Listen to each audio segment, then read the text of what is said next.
बहुत समय पहले की बात है। एक छोटे से गांव में पिंकी नाम की एक प्यारी सी बच्ची रहा करती थी। किसी बीमारी के चलते कुछ दिन पहले ही उसकी माँ का देहांत हो गया था। माँ के जाने के बाद उसके पिता ने ही उसका ध्यान रखा। एक रात पिंकी को नींद नहीं आ रही थी। वो अपने पिता के पास गई और दुखी स्वर में बोली, पिताजी, जब माँ जीवित थी तो वो मुझे अपने हाथों से खाना खिलाती थी। सोने से पहले हर रात मुझे कहानियां सुनाया करती थी। अब कौन मुझे कहानियां सुनाएगा? इतना कहते ही पिंकी रोने लगी। उसकी बातें सुनकर उसके पिता मोहनलाल के आंखों में भी आंसू आ गए। उन्होंने प्यार से पिंकी के सर पर हाथ रखा और कहा, रो मत मेरी बच्ची, तेरी माँ तुझे छोड़कर कहीं नहीं गई है। वो देख, आसमान में चांद के रूप में तुझे देखने आई है बेटा। और आज तेरा पिता तुझे कहानी सुनाएगा। पिंकी कहानी सुनते ही सो गई। फिर एक दिन पिंकी अपने पड़ोस में खेलने जाती है। गांव के सभी लोग पिंकी को बहुत प्यार देते थे। उसकी माँ के गुजर जाने के बाद उसका ख्याल रखते थे। एक दिन मोहनलाल अपने खेत पर जा रहा था, तभी पिंकी बोली, पिताजी, रुक जाइए पिताजी। पिताजी, आप बाजार से आते हुए मेरे लिए चूड़ियाँ ले आइएगा। माँ को मेरे हाथों में चूड़ियाँ बहुत अच्छी लगती थीं। वो कहीं से देखेंगी तो बहुत खुश होंगी। अरे हाँ हाँ बिटिया, मैं तुम्हारे लिए चूड़ियाँ अवश्य ले आऊँगा। ऐसे ही समय धीरे धीरे बीत रहा था, पर ना जाने भगवान को क्या मंजूर था। एक दिन मोहनलाल की तबीयत अचानक बहुत बिगड़ जाती है। मोहनलाल ढंग से सांसें तक नहीं ले पा रहा था। उसकी इस स्थिति को देखकर घर में वैद्य जी को बुलाया जाता है।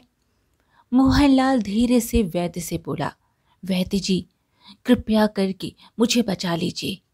अगर मुझे कुछ हो गया तो मेरी बेटी पिंकी का क्या होगा? लेकिन अचानक पिंकी के जीवन में एक बड़ा तूफान आया और पल में ही सब कुछ ढेर हो गया। मोहनलाल अब इस दुनिया में नहीं था। वैद्य जी ने अपनी तरफ से मोहनलाल को बचाने की पूरी कोशिश की थी, पर ईश्वर को कुछ और ही मंजूर था। घर के बाहर बैठी पिंकी अपने पिता के लिए भगवान से प्रार्थना कर रही थी। थोड़ी देर बाद वैद्य जी घर के बाहर आते हैं। पिंकी उनसे पूछती है, क्या हुआ काका? मेरे पिताजी की तबीयत अब कैसी है? वो कब तक ठीक होंगे? वैद्य जी ने दुखी मन से कहा, माफ करना बिटिया, मेरे पास कहने को शब्द तो नहीं है। दिल पर पत्थर रखकर बता रहा हूँ, तुम्हारे पिता अब इस दुनिया में नहीं रहे। पिंकी अब पूरी तरह से अनाथ हो चुकी थी। माँ का निधन पहले ही हो चुका था और अब उसके पिता भी उसे छोड़कर हमेशा के लिए चले गए। कुछ दिन बीत चुके थे। मोहनलाल की मृत्यु को 5 दिन हो चुके थे। तभी उसके कुछ रिश्तेदार उसके घर आते हैं और पिंकी को गले लगा करके कहते हैं, पिंकी, मेरी बच्ची, कैसी है तू? जैसे ही तेरे पिता की मृत्यु के बारे में सुना, मैं यहाँ चली आई। तभी पिंकी की पड़ोस की काकी बोली, आप लोग कौन हैं और पिंकी आपकी क्या लगती है? वे दोनों पति पत्नी बोले, देखिए, हम पिंकी के काका काकी लगते हैं। मोहनलाल का चचेरा भाई हूँ। मेरा नाम सुनील है और ये मेरी पत्नी लीला है, यानी कि पिंकी के हम काका काकी। पड़ोसन ने कहा, बस इससे मिलने आए थे आप लोग? अरे, आपके भाई की मृत्यु को इतने दिन हो गए और आप लोग अब आ रहे हैं। आपके भाई के अंतिम संस्कार को भी 5 दिन हो गए। सुनील ने कहा, वो दरअसल हम लोग बहुत दूर से दूसरे राज्य में रहते हैं और जैसे ही मृत्यु की खबर मिली, हम लोग घर से निकल गए। घर से आते हुए इतने दिन लग गए।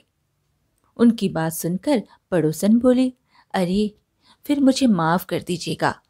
यह सब मैंने क्या बोल दिया? मुझे नहीं पता था कि आप लोग इतनी दूर से आए हैं। सुनील ने कहा, कोई बात नहीं बहन जी। अच्छा हुआ आपने अपनी तसल्ली के लिए पूछ लिया। वैसे हम यहाँ पिंकी को लेने आए हैं। हम चाहते हैं कि पिंकी हमारे साथ रहे। पड़ोसन ने कहा, पर हम लोग पिंकी का अच्छे से ख्याल रख सकते हैं भाई साहब।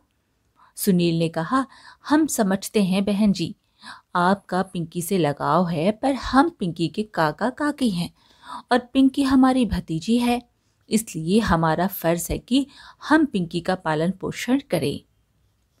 उसके बाद पिंकी के काका काकी यानी कि सुनील और लीला उसे अपने घर ले जाते हैं।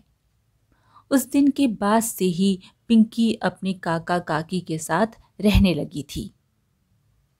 सुनील और लीला का एक बेटा भी था जिसका नाम किशोर था। सुनील और लीला पिंकी को घर लेकर पहुंची। सुनील ने किशोर को पिंकी से मिलवाया और कहा, किशोर बेटा, इससे मिलो, यह तुम्हारी बहन है, अब से यह हमारे साथ ही रहेगी। तुम बड़े भाई हो तो अपनी छोटी बहन का ख्याल रखोगी। ऐसे ही दिन बीतने लगी थी। पिंकी का भी अब अपने काका काकी के साथ मन लगने लगा था। वो लोग उसका बहुत ख्याल रखते थे। फिर एक दिन सुनील की पत्नी लीला गुस्से से बोलती है, बहुत हो गया जी, अब मैं और नाटक नहीं कर सकती हूँ। आखिरकार मेरी भी कोई आम जिंदगी है, मैं इस तरह अब और महान बनकर नहीं घूमती फिरूंगी। मैं जैसी हूँ वैसी ही रहूंगी अब, और आप इस तरह अपने वादे से नहीं मुकर सकते हैं। सुनील बोला, अरे शांत हो जाओ भाग्यवान, शांत हो जाओ। आखिर सुबह सुबह इतना बरस क्यों रही हो? और भला मैंने कौन सा वादा किया था? लीला बोली, आप भूल गए? मुझे पता ही था, मुझे पता ही था कि आप भूल जाएंगी। आप कैसे भूल सकते हैं?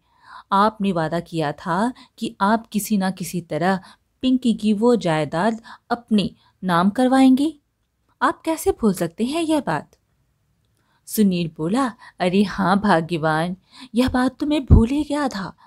अब वैसे भी मैं नाटक करते करते थक गया हूँ। उसकी फरमाइशें भी बढ़ रही थी। अब मुझे कुछ सोचना पड़ेगा, कुछ तो करना ही पड़ेगा। अगली सुबह सुनील अपने हाथों में कागज लेकर पिंकी के पास जाता है और बोलता है, पिंकी बेटा, मुझे याद है तुमने मुझसे एक दिन कहा था कि तुम्हें स्कूल जाना है बहुत पसंद है। तुम पढ़ लिख कर कुछ बड़ा बनना चाहती हो और अपने माँ पिता का सपना पूरा करना चाहती हो। पिंकी बोली, हाँ काका, यह सच है। मेरे पिता का सपना था कि मैं बड़ी होकर वकील बनूं। अपने पिता का मैं सपना पूरा करना चाहती हूँ, इसलिए मैं पाठशाला जाकर पढ़ाई करना चाहती हूँ। सुनील ने कहा, हाँ, मुझे पता था कि तुम्हें पाठशाला जाना बहुत पसंद है, इसलिए मैं तुम्हारे लिए दाखिले का पर्चा लेकर आया हूँ। जल्दी से तुम इस पर्चे पर अपना अंगूठा लगा दो, फिर तुम्हारा दाखिला हो जाएगा। पिंकी खुशी खुशी उस कागज पर अपना अंगूठा लगा देती है, यह सोचकर कि वह स्कूल जाएगी, पर वो सुनील की चाल से अनजान थी। ऐसे ही एक दिन की बात है, किशोर पाठशाला जाने को था तो अपनी माँ से कहा, माँ, मैं पाठशाला जा रहा हूँ, आज मेरी परीक्षा है, आप आशीर्वाद दीजिएगा कि मेरी परीक्षा बहुत अच्छी जाए और मैं पास हो जाऊं। लीला ने कहा, मेरा आशीर्वाद तो हमेशा तुम्हारे साथ है बेटा, तुम जाओ वरना परीक्षा के लिए देर हो जाएगी। फिर किशोर परीक्षा देने के लिए अपनी पाठशाला चला जाता है। पिंकी उसे देख रही थी, फिर अपनी काकी से बोली, काकी काकी, मैं भी पाठशाला जाना चाहती हूँ, किशोर भैया की तरह मैं भी पढ़ना लिखना चाहती हूँ। लीला बोली, अच्छा, तो अब तुझे भी पाठशाला जाना है? मेरे बेटे को देखकर तू उसका नकल कर रही है। मैं वैसे भी तुझे खिला पिला रही हूँ और अब तेरे नखरे भी झेलूं। पिंकी बोली, ऐसा मत कहिए काकी, काका ने तो मुझे दाखिला के पर्चे पर अंगूठा भी लगवाया है। उन्होंने मुझसे कहा था कि अब तुम्हारा दाखिला हो गया है और अब कुछ दिनों बाद तुम पाठशाला जाने लगोगी। फिर आप ऐसा क्यों कह रही हैं? लीला हंसते हुए बोली, अरे मूर्ख, तेरे काका ने तुझे धोखा दिया है। वो दाखिले का पर्चा नहीं था, वो तेरी गांव वाली जमीन का पर्चा था जिस पर तूने अंगूठा लगाकर वो जमीन हमारे नाम कर दी है। अब वो जमीन हमारी है। फिर एक दिन अचानक लीला के घर के सामने गांव के बहुत से लोगों की भीड़ इकट्ठा होती है।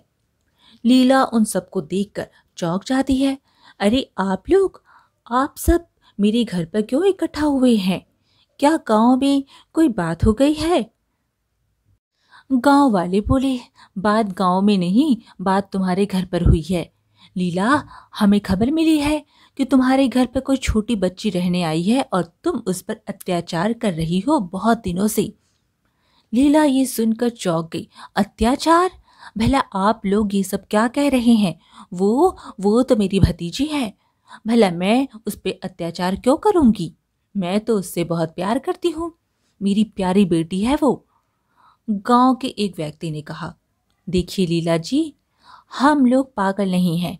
हमने अपनी आंखों से देखा है, आप उससे घर का सारा काम करवाती हैं और फिर उसे डांटती भी हैं। कल तो हमने देखा था कि आप उससे झाड़ू भी लगवा रही थीं। ये सब नहीं चलेगा। गांव वालों की बातें सुनकर लीला घबरा जाती है। वो डर कर उनसे माफी मांगती है। मुझे माफ कर दीजिए, मुझे माफ कर दीजिए, मुझसे बहुत बड़ी गलती हो गई है। आगे से ये गलती दोबारा नहीं होगी। मैं पिंकी को बहुत अच्छे से ख्याल रखूंगी और उसे घर का कोई भी काम नहीं करवाऊंगी। अगली सुबह लीला पिंकी से गुस्से में बोलती है, क्यों री, तेरी वजह से मुझे गांव वालों से इतना कुछ सुनना पड़ा। यह तूने अच्छा नहीं किया। कहीं तूने ही तो किसी गांव वाले को जाकर यह बात तो नहीं बताई? अगर तूने ऐसा कुछ किया होगा तो मैं तुझे छोड़ूंगी नहीं। पिंकी बोली, यह आप क्या कह रही हैं काकी? भला मैं इस गांव में कहाँ किसी को जानती हूँ, और अगर मैं जानती भी तो आपके बारे में ऐसा मैं कभी नहीं कह सकती हूँ काकी। लीला बोली, नहीं कहोगी तभी अच्छा रहेगा, वरना अगर कोशिश भी की तो मैं तुम्हें मार मार कर सीधा कर दूंगी। उसके बाद से तुम्हारे मुंह से एक शब्द तक नहीं निकलेगा। और बात रही पाठशाला जाने की, तो वो तो तुम कभी नहीं जाओगी। जब लीला पिंकी को डांट रही थी, तब कोई अनजान औरत घर के बाहर खिड़की से यह सारा दृश्य देख रही थी। तभी गांव का एक बुजुर्ग व्यक्ति उसे देख लेता है। व्यक्ति क्रोधित होकर उस औरत से कहता है, सुनैना, तुमने इस गांव में आने की हिम्मत भी कैसे की? अगर अन्य गांव वालों को पता चला कि तुमने अपने कदम इस गांव में रखे हैं तो गांव वाले तुम्हें जीवित नहीं छोड़ेंगे। तुम्हें पता है ना, तुम्हारा यहाँ आना मना है। सुनैना ने कहा, मुझे माफ कर दीजिए पिताजी, मैं गलती से यहाँ आ गई थी, मुझसे गलती हो गई, अब मैं यहाँ नहीं आऊंगी। अगली सुबह वो सुनैना फिर से सुनील के घर पर आती है, पर इस बार सुनील अपने घर पर मौजूद था। सुनील ने सुनैना को देखकर गुस्से से बोला, अरे सुनैना, तुम इस गांव में क्यों आई हो तुम?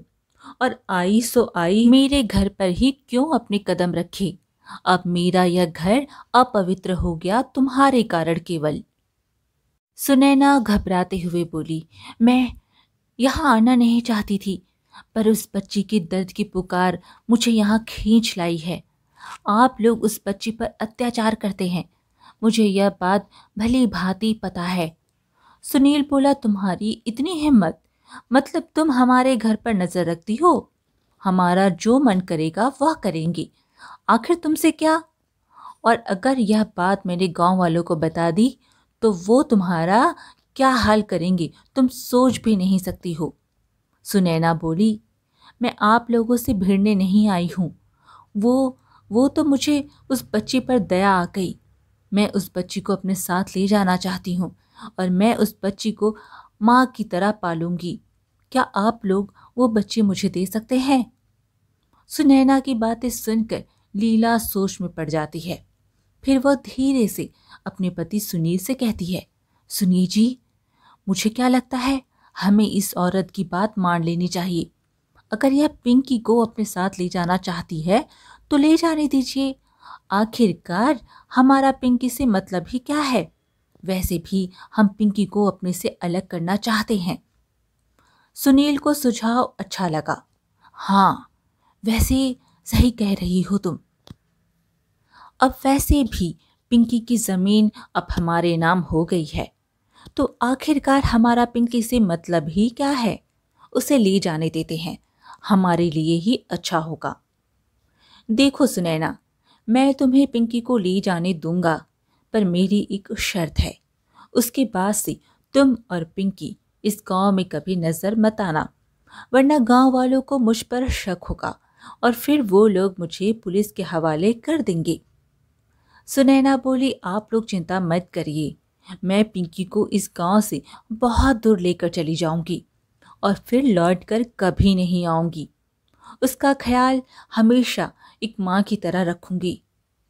फिर सुनील और लीला फिर पिंकी को लेने घर के अंदर आते हैं। इन सब बातों से अनजान बेचारी पिंकी किशोर के साथ खुशी से खेल रही थी। तभी सुनील ने कहा, पिंकी बेटा, जल्दी घर के बाहर चलो, तुमसे कोई मिलने आया है। तुम्हारे लिए बहुत बड़ी खुशखबरी है। आज से तुम हमारे साथ नहीं रहोगी, तुम्हें लेने के लिए कोई आया है बिटिया। पिंकी बोली, मुझे पता है काका, कौन आया होगा। जरूर जरूर मेरे पुराने गांव से मेरी सविता काकी आई होंगी, वो मुझसे बहुत प्यार करती थी। अच्छा हुआ। लीला बोली, हाँ हाँ, तुझे तो खुशी हो रही होगी, आखिरकार तुझे हमारे साथ अच्छा क्यों नहीं लगता था। चलो घर के बाहर चलो, मैं दिखाती हूँ कि आखिरकार तुम्हारी सविता काकी आई है या फिर कोई और। फिर वे दोनों पिंकी को घर के बाहर ले आते हैं। देखो पिंकी, अब से तुम इन्हीं के साथ रहोगी, अब यह तुम्हें अपने साथ अपने घर ले जाएंगी, इनके साथ ही अपना जीवन बिताना। सुनैना ने प्यार से हाथ बढ़ाया और कहा, आओ पिंकी बेटा, तुम मेरे साथ चलो, मैं तुम्हें एक माँ की तरह प्यार करूंगी, डरो मत बिटिया, आ जाओ मेरे पास। सुनैना पिंकी को लेकर एक जंगल में आ जाती है। दरअसल सुनैना का घर एक जंगल में ही था। सुनैना एक झोपड़ी में अपनी माँ के साथ रहती थी। उसने अपनी माँ से कहा, देखिए माँ, यह वही बच्ची है जिसके बारे में मैंने आपको बताया था। अगर मेरी बेटी होती तो ऐसी ही होती। उसकी माँ भी पिंकी को देखकर खुश होती है। हाँ बिटिया, हाँ, यह बच्ची बिल्कुल तेरे जैसी ही है। अगर तेरी कोई संतान होती तो बिल्कुल ऐसी ही दिखती। अब तुम कभी मत रोना कि तुम्हारी कोई संतान नहीं है बिटिया। तभी पिंकी बोली, ये क्या, आप लोग इस जंगल में क्यों रहते हैं? यहाँ पर तो शेर, हाथी जैसे जानवर आते होंगे, आप लोग इन जानवरों के बीच कैसे रहते हैं? सुनैना बोली, हाँ बेटा, हम इस जंगल में ही रहते हैं, यह जंगल ही हमारा घर है। वो देखो, वो जो बूढ़ी अम्मा दिख रही है वो तुम्हारी नानी है, यानी कि मेरी माँ। जाओ जाओ बेटा, अपनी नानी के पास जाओ, उनसे मिलो। हाँ बिटिया, मेरे पास आओ, आओ मेरे पास, मैं तुम्हें बताती हूँ कि आखिरकार क्यों हम इस जंगल में रहते हैं और यहाँ जानवर बिल्कुल भी नहीं आते हैं, तो डरने की कोई ज़रूरत नहीं है। फिर वो बूढ़ी औरत पिंकी को घर के अंदर ले आती है। पिंकी ने पूछा, नानी माँ, नानी माँ, मेरा एक सवाल था। हाँ हाँ बिटिया, पूछो, क्या सवाल है तुम्हारा? नानी माँ, मेरा सवाल आपकी उन बेटी को लेकर है। दरअसल आपकी बेटी कल भी मेरे गांव में आई थी, पर गांव की कुछ लोग उन्हें यह कहकर भगा रहे थे, ये औरत गांव के लिए बुरा साया है। पिंकी की बातें सुनकर नानी की आंखों में आंसू आ जाते हैं। वो जोर जोर से रोने लगती है। पिंकी बोली, अरे नानी, नानी माँ, क्या बात है, आप रोने क्यों लगी? नानी ने कहा, मुझे माफ़ कर दो बिटिया, मैं इस बारे में तुम्हें नहीं बता पाऊंगी, अभी समय सही नहीं है। जब तुम बड़ी हो जाओगी तो इस बारे में तुम्हारी माँ खुद बताएगी, क्योंकि तब तक मैं जीवित नहीं रहूंगी। ऐसे ही एक दिन पिंकी झोपड़ी के बाहर खड़ी थी।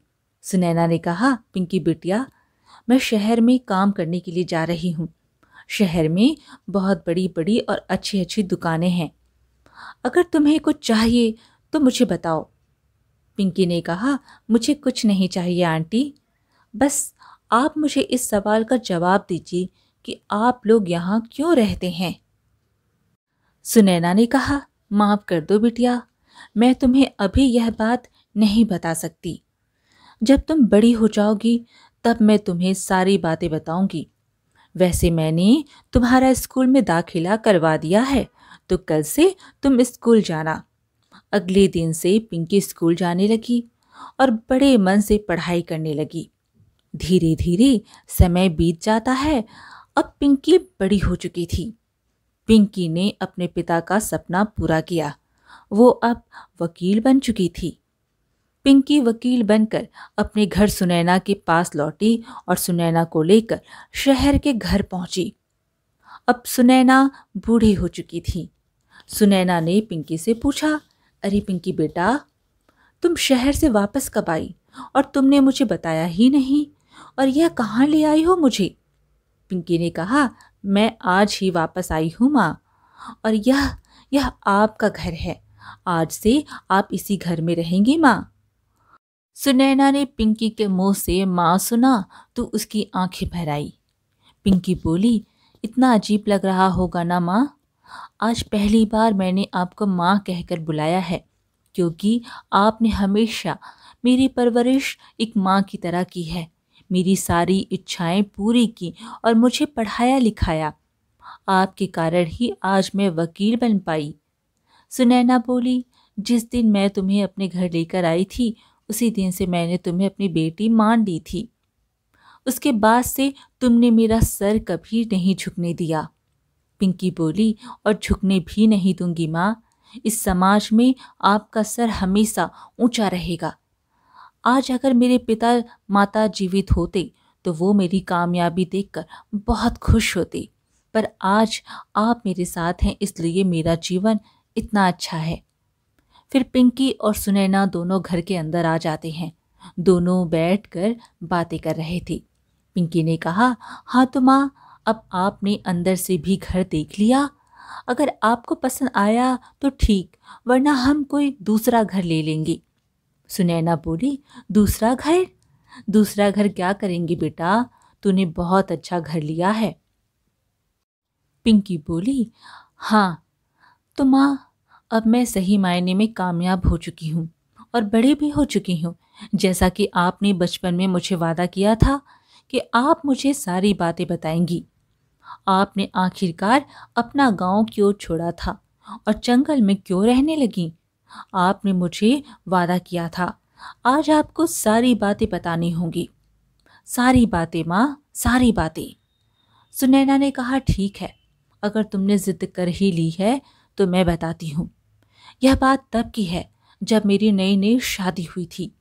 मेरे पति का नाम रमेश था। वे लोग अमीर थे, परिवार संपन्न था और धन की कोई कमी नहीं थी। एक दिन मेरे ससुर ने मुझसे कहा, हाँ तो बहू, अब तो तुम्हें यह हवेली भा गया होगा। आखिरकार यहाँ किसी चीज़ की कोई कमी नहीं है। बस हमें एक पोता या फिर पोती चाहिए। अब अपना बचा जीवन हम पोता पोतियों के साथ खेलकर गुजारना चाहते हैं। ठीक है ना बहू? पर मैं उन लोगों की यह इच्छा पूरी ना कर सकी। रमेश ने सुनैना से कहा, क्या फायदा तुम्हारा इस घर में रहने का, जब तुम मेरा और मेरे पिता का एक सपना तक पूरा नहीं कर सकती हो? मुझे बस एक बेटा और बेटी चाहिए थी, तुम वह भी नहीं कर सकती हो। तुम इस घर में रहने के लायक नहीं हो। मैं तुम्हें इस घर में नहीं रहने दूंगा। बाद में रमेश ने दूसरी शादी कर ली और दोनों ने मुझे उस घर से हमेशा के लिए निकाल दिया। उसके बाद मैं अपना बोरिया बिस्तर लेकर चल देती हूँ। मेरी माँ ने मेरा साथ दिया, पर उसके बाद भी मेरे पति और ससुर नहीं रुके। उन दोनों ने मेरे खिलाफ गांव में अफवाह फैला दी। वे चाहते थे कि हम लोग गांव छोड़कर हमेशा के लिए चले जाएं। पिंकी बोली, हाँ जानती हूँ, उन्होंने यह अफवाह इसलिए फैलाई होगी जिससे गांव वाले आप लोगों की बातों पर विश्वास कभी ना कर सकें। सुनैना ने कहा, हाँ, वो लोग मुझे बदनाम करके अपनी छवि बचाना चाहते थे। एक दिन गांव वाले सुनैना से बोले, सुनैना, हमें सारी बातें पता चल गई है। तुम्हारे पति और ससुर ने सारी बातें साफ कर दी है। उस दिन मेरे बेटे की मृत्यु हुई थी। तुमने ही जादू किया था ना? तुमने काला जादू किया था। तुम एक जादूगरनी हो। मुझे सब पता चल गया है। उस दिन उन्होंने मुझे बहुत खरी खोटी सुनाई। वे लोग चाहते थे कि मैं यह गांव हमेशा के लिए छोड़कर चली जाऊं। उन लोगों ने मुझे धमकी दिया कि अगर मैं नहीं गई तो वो लोग मेरी माँ को इस गांव में रहने नहीं देंगे, उन्हें प्रताड़ित करेंगे। मैं डर गई। पिंकी बोली, हाँ, आप डर गई और वही आपकी सबसे बड़ी गलती थी माँ। आपको डरना नहीं चाहिए था। आपको हिम्मत से काम लेना था। आपको पुलिस के पास जाना था और उन गांव वालों के खिलाफ शिकायत दर्ज करनी थी। अगर पुलिस आती तो उनको सबक सिखाती। फिर कुछ दिन बाद पिंकी सुनैना को उसके पति के घर पर लेकर आती है। रमेश सुनैना को देखते ही पहचान गया। रमेश ने सुनैना से कहा, सुनैना, सुनैना, ये तुम हो ना? इतने वर्षों बाद तुम्हें मेरी याद आई है। देखो ना, देखो ना, मेरा सब कुछ तबाह हो गया है। पिताजी चले गए। तब पिंकी ने रमेश से कहा, मेरी माँ आप लोग को छोड़कर कभी नहीं गई थी। वो तो आप लोगों ने ही मेरी माँ को घर से निकाल दिया था और अब रो रहे हैं। अपनी गलती की बहुत देर में एहसास हुआ है आपको अंकल, बहुत देर में। रमेश बोला, नहीं नहीं, ये तुम क्या कह रही हो? तुम इसकी बेटी नहीं हो सकती हो। तुम इसे माँ किस तरह कह सकती हो? हाँ, तुम इसे माँ नहीं कह सकती हो। सुनैना, ये क्या कह रही है? सुनैना बोली, यह मेरी ही बेटी है। मैंने इसे जन्म तो नहीं दिया है, पर मैंने इसे अपनी सगी बेटी की तरह ही पाला है। आपने तो मुझे घर से निकाल दिया था। उसके बाद से मेरी माँ और मेरी बेटी ही मेरा सहारा बनकर रही। मैं गर्व के साथ कह सकती हूँ, यह मेरी बेटी है। मुझे मेरी गलती का एहसास तो उसी दिन हो गया था जिस दिन मेरी दूसरी पत्नी मेरे घर से सारा धन जेवर लेकर भाग गई थी। तुम्हारे जैसा प्यार मुझे वो पत्नी ने नहीं दिया। मुझे माफ कर दो सुनैना, मुझे माफ कर दो। मैं अपराधी हूँ, बहुत बड़ा अपराधी। पिंकी ने कहा, आपकी वजह से मेरी माँ को कितना अपमानित होना पड़ा।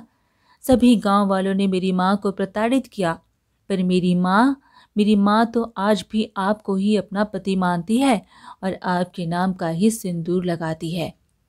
रमेश बोला, मुझे माफ कर दो सुनैना, मुझे अफसोस है, पर अब पुरानी बातों को भूल जाते हैं। हम अपनी यह बची कुची जिंदगी अब साथ में गुजारते हैं और पिंकी भी अब से मेरी बेटी हुई। सुनैना ने रमेश को माफ कर दिया और अब सुनैना, रमेश, पिंकी सब साथ में रहने लगी। कुछ साल बाद पिंकी की बहुत अच्छे लड़के से शादी हो गई। पिंकी अपने ससुराल में बहुत खुशी खुशी रहने लगी। आज की कहानी यहीं पर समाप्त हुई। फिर मिलेंगे एक और कहानी के साथ। कहानी पसंद आए तो कमेंट में हरे कृष्णा ज़रूर लिखें और चैनल को सब्सक्राइब करना बिल्कुल ना भूलें। धन्यवाद।